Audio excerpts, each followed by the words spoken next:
চাওক, অসমীয়াত এষাৰ কথা আছে, সাৱধানতাৰ বিনাশ নাই। কিন্তু বিদ্যুৎ বিভাগৰ সম্পূৰ্ণ বিপৰীত ৰূপ এটা ইয়াত দেখিবলৈ পোৱা গৈছে।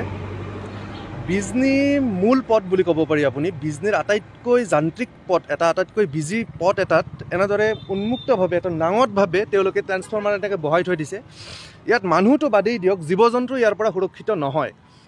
লগতে এইফালেৰে প্ৰতিদিনাখনে হাজাৰ হাজাৰ গাড়ী অহা যোৱা কৰে। ওচৰতে ভালেকেইখন স্কুল আছে, স্কুলৰ সৰু ল'ৰা ছোৱালী বাচ্চা চবেই এইফালে অহা যোৱা কৰে। কোনোদিন বিপদ নহওক, যাতে কোনোবাই যদি আহি ইয়াতে খুন্দাও খায় বা পৰিও যায়, লগে লগে তাৰ মৃত্যু হোৱাটো কিন্তু খাটাং। লগতে এটা কথা লক্ষণীয় যে ইয়াত কোনো ধৰণৰ বেৰ বা কোনো ধৰণৰ সাৱধানতা অৱলম্বন কৰা হোৱা নাই, কোনো ধৰণৰ বেনাৰ ইয়াত দিয়া হোৱা নাই। এনেধৰণৰ গাফিলতি চৰম দুখজনক, লজ্জাজনক।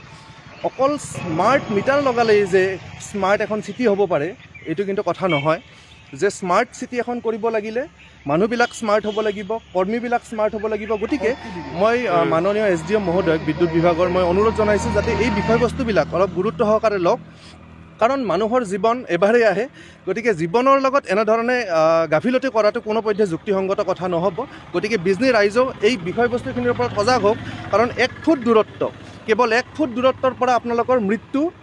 গতিকে অহা যোৱা কৰোঁতে সাৱধান হওক। আৰু লগতে অনুৰোধ কৰিম সংবাদ মাধ্যমক, যাতে আপোনালোকে বিষয়বস্তুখিনি ইমান গুৰুত্ব সহকাৰে লৈছে, যাতে আপোনালোকেও লিখিতভাৱে হওক বা যেনেদৰেই হওক বিষয়বস্তুখিনি যাতে খুব সোনকালে সমাধান হয়। কেৱল এইটো ট্ৰেন্সফৰ্মাৰ নহয়, আপোনাৰ বিজনীৰ ভালেকেইটা ট্ৰেন্সফৰ্মাৰ এনেধৰণে নাঙতভাৱে ওলমাই ৰখা হৈছে।